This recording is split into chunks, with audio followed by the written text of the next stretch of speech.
The standard way of accessing environment variables within Node.js is using process.env. Here we have a simple piece of code that logs out the logged in user. However, you can see that we are getting an error on the process variable. If you hover over the error, you can see that it is complaining that cannot find the name process.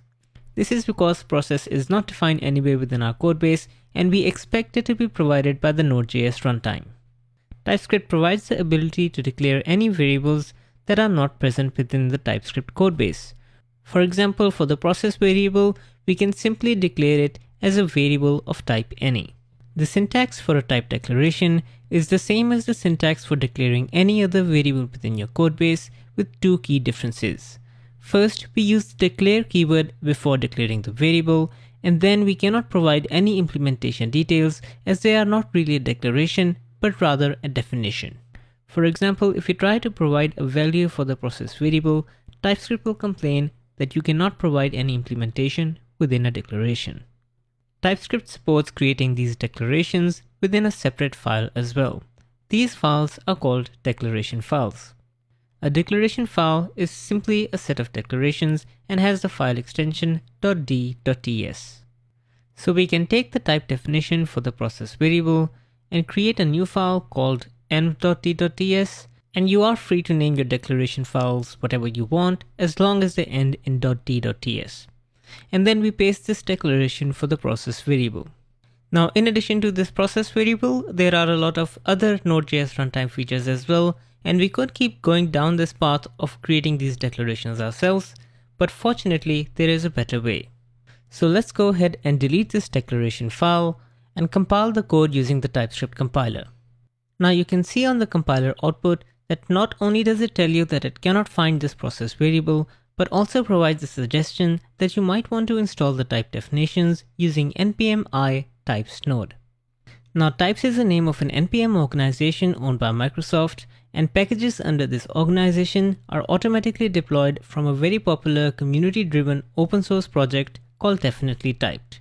One of the many type definitions is the one for Node, and we can install it by running npm i add types/node. Once the installation is complete, you can see that the error for the process variable goes away, and the same lack of errors can be observed if we compile our code using the TypeScript compiler.